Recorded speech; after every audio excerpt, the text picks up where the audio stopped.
Monsieur le ministre, madame la présidente, mes chers collègues, c'est à regret que je me tiens ici pour défendre cette motion de rejet préalable du projet de loi autorisant la ratification de l'accord de coopération entre la France et les États membres de l'Union monétaire ouest-africaine. Vous avez fait un lapsus, monsieur le ministre, vous avez dit l'Union économique et monétaire, ce qui n'est pas tout à fait la même chose.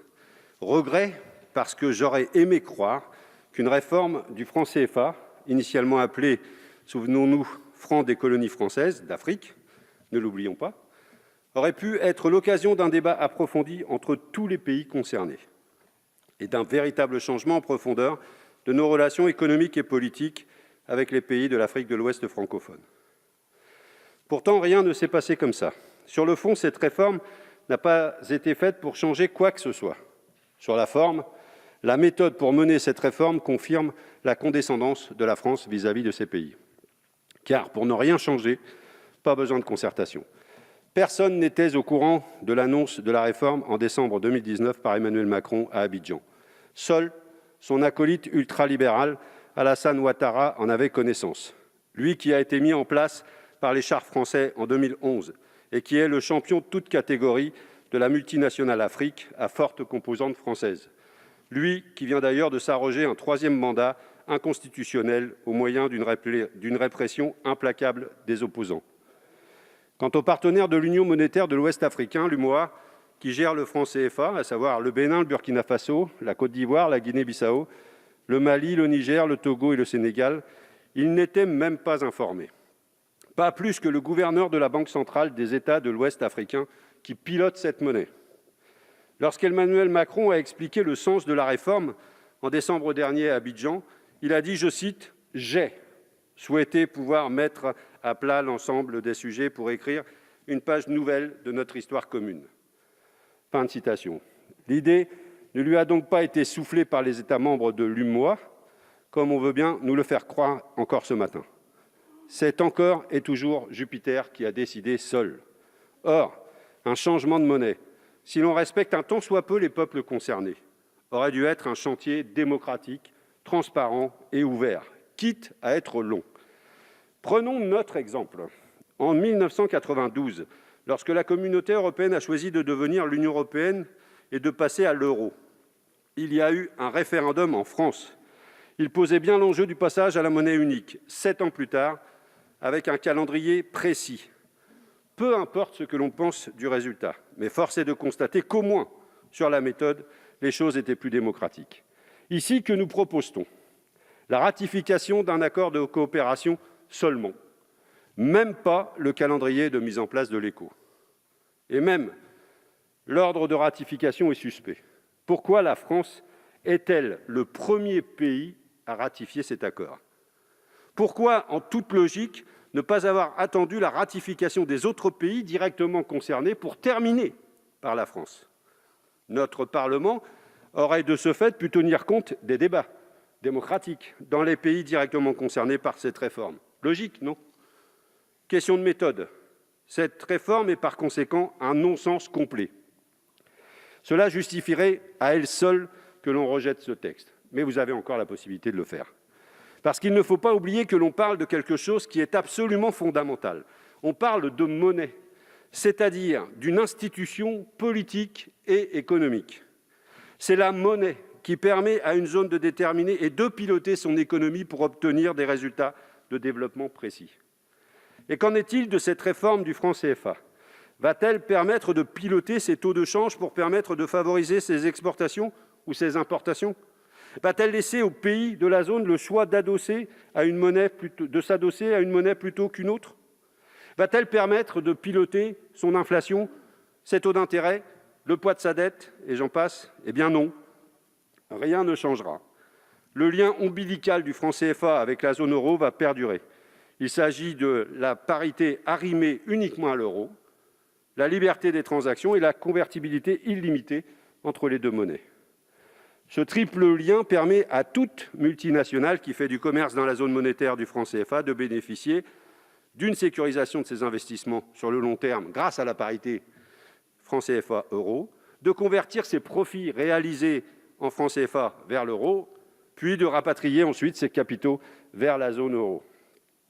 Prenons simplement La parité fixe euro-franc CFA, pour ceux qui travaillent en euros, aucun problème, on est d'accord. Mais quand vous avez des secteurs entiers qui travaillent en dollars, c'est très compliqué. L'euro varie tous les jours face au dollar, et donc le franc CFA varie tous les jours face au dollar. Et lorsque les taux de change dollar-euro varient trop, des secteurs économiques entiers, on a connu ça, nous, avant le passage à l'euro, peuvent perdre leur compétitivité du jour au lendemain. L'Agence française de développement avait d'ailleurs tiré la sonnette d'alarme il y a quelques années en indiquant que la parité fixe avait été l'un des principaux facteurs de l'effondrement du secteur du coton au Burkina Faso. Tenons les leçons d'histoire. Il pourrait donc être dans l'intérêt de certains pays dont les secteurs travaillent avec d'autres monnaies que l'euro de s'arrimer à d'autres monnaies. Le système du franc CFA favorise donc le lien entre zone euro et zone CFA. Cela entrave le commerce entre les membres de l'UMOA et également avec la CEDEAO. Cela explique que 50 ans après les indépendances, l'Europe soit encore le premier partenaire commercial de la plupart de ces pays, alors que le commerce à l'intérieur de l'Afrique entre ces pays représente moins de 15% au total. Ça doit vous parler, monsieur le ministre, ce commerce extérieur. Ce chiffre est un véritable échec du franc CFA. À lui seul, il justifierait d'ailleurs sa remise au placard de l'histoire. Il n'y a au sein de l'UMOA aucun mécanisme de solidarité, aucun marché unique, aucune union politique et pas d'intérêt économique, finalement, à partager une monnaie qui serait bénéfique pour chacun de ses membres. Comparons à nouveau avec la zone euro. Malgré une très forte intégration économique et un commerce entre les États membres de la zone euro, on sait tous que les choses sont complexes. Mais là, on a affaire à une union monétaire sans autre forme d'union. Rajoutons à cela le fait qu'en cas de crise, lorsque l'on ne maîtrise pas sa politique monétaire et qu'on ne peut pas laisser filer l'inflation pour diminuer sa dette, le seul outil pour se désendetter est la diminution des dépenses publiques. Ça nous parle aussi ici. Comme dans l'Union européenne, c'est austérité à perpétuité. Le rôle du franc CFA dans la situation économique et sociale catastrophique des États membres de l'UMOA est donc à étudier avec sérieux. Ce n'est évidemment pas l'unique facteur, nous sommes d'accord. Regardons la situation d'un point de vue historique. Dans les années 1980, le FMI et la Banque mondiale ont saigné les pays de l'Ouest africain. Les fameux plans d'ajustement structurel ont détruit ces États en pleine construction, avec la complicité d'ailleurs du Club de Paris.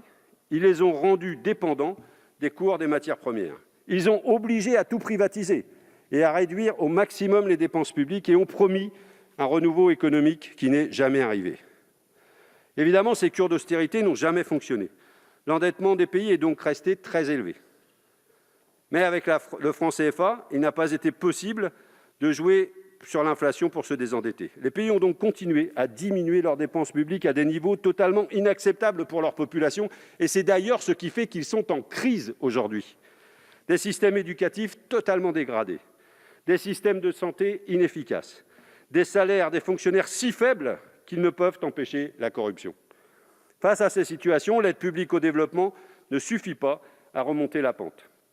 Pauvreté, inégalités qui explosent, chômage de masse, désespoir de millions de jeunes et exil contraint.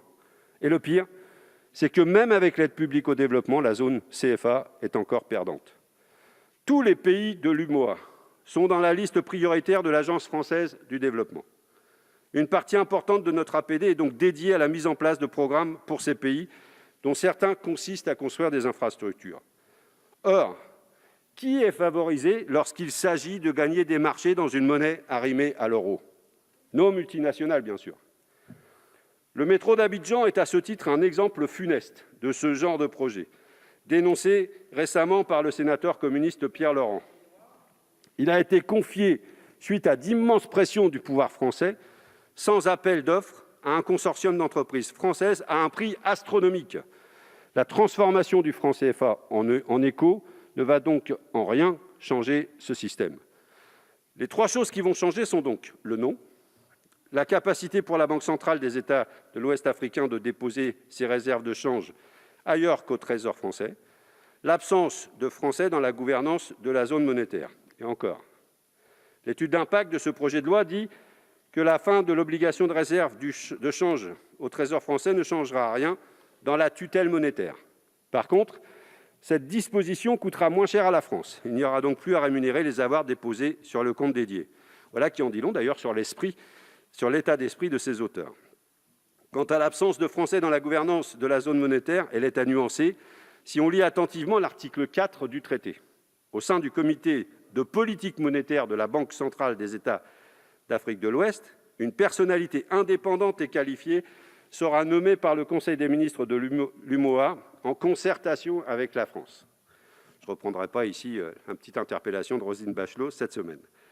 Ainsi, la France sort par la porte pour mieux revenir par la fenêtre. L'objectif de la France vis-à-vis de l'UMOA est clair, faire taire les critiques populaires sur le franc CFA par une réforme plus que minimaliste. Concernant le nom de cette nouvelle monnaie, c'est une tartufferie, comme j'en ai rarement vu. ECO est le nom du projet de monnaie unique de la communauté des États d'Afrique de l'Ouest, une communauté économique qui englobe tous les États de l'Union monétaire ouest-africaine, ainsi que le Cap-Vert, la Gambie, le Ghana, la Guinée, le Libéria, le Nigeria et la Sierra Leone. La CEDEAO, ou ECOWAS en anglais, avait choisi le diminutif de son acronyme anglais pour nom de sa future monnaie. Nous avons affaire ici à une OPA hostile sur l'écho de la CEDEAO. L'objectif de la France vis-à-vis de la CEDEAO est clair : couper l'herbe sous le pied du projet monétaire de cette zone et imposer son écho comme un fait accompli pour étendre l'influence de sa monnaie à tous les États membres de la CEDEAO. Cet objectif est clairement énoncé dans le rapport de notre commission. Je le cite à la page 22. « Le fait que le changement de monnaie, seul d'un héritage controversé, est susceptible de générer une dynamique politique. » Et je poursuis la citation. « Il peut permettre à d'autres pays aujourd'hui extérieurs à l'UEMOA de rejoindre l'ECO. » Mais cet objectif n'est pas du tout été apprécié par les pays concernés. Le Nigeria, poids lourd de la CEDEAO, a évoqué l'implosion de cette zone si la réforme du CFA était mise en place. Et plusieurs États ont condamné cette initiative très officiellement. Vouloir imposer cet écho à toute la CEDEAO est une stratégie très dangereuse. L'exécutif français prend ainsi le risque d'une crise diplomatique dans cette zone déjà en proie à de fortes tensions. L'objectif absolu dans la CEDEAO devrait plutôt être le renforcement des États, de leurs services publics, de leur économie.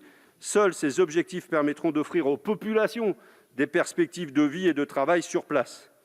Et seul objectif pour lutter efficacement contre le terrorisme qui ronge toute cette zone.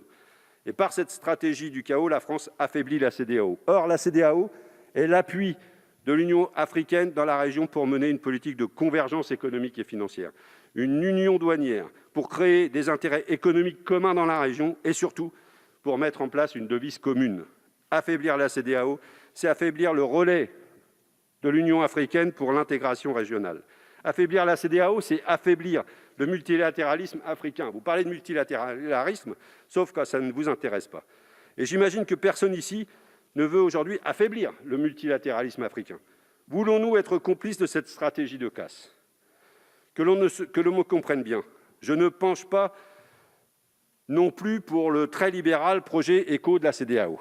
Je constate simplement que le gouvernement français s'est invité dans ce débat pour en perturber le cours. Cette monnaie, assumez-le, correspond aux intérêts des classes supérieures africaines tournées vers l'extérieur et aux multinationales qui travaillent en euros. Pour les peuples et pour les PME africaines, cette monnaie peut être un véritable boulet. Votre majorité défend les intérêts des classes aisées et des multinationales en toutes circonstances et en tout lieu. Nous, députés communistes, nous opposons à cette réforme précisément parce qu'en toutes circonstances et en tout lieu, nous défendons les plus précaires, les peuples. Et pour cela, il faut un véritable renouvellement. L'exécutif français ne doit pas imposer sa volonté en faisant pression sur des dirigeants africains. Ces pays sont indépendants et il est insultant à leur dicter leur politique monétaire et économique. Cela ne fait qu'alimenter le sentiment anti-français. Avec cette réforme, nous sommes à 1000 lieues de ce qu'il faudrait faire pour réparer et construire des relations respectueuses, d'égal à égal, de coopération entre nos pays et nos peuples. Et pour finir, il faut se poser la question de l'intérêt d'une telle réforme pour les peuples.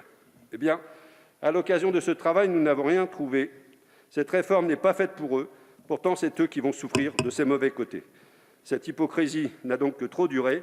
Il faut rejeter ce texte et repartir à zéro. Vous en avez tout de suite la possibilité et entamer un véritable processus démocratique. Je vous invite à soutenir ce rejet. Merci, monsieur le député.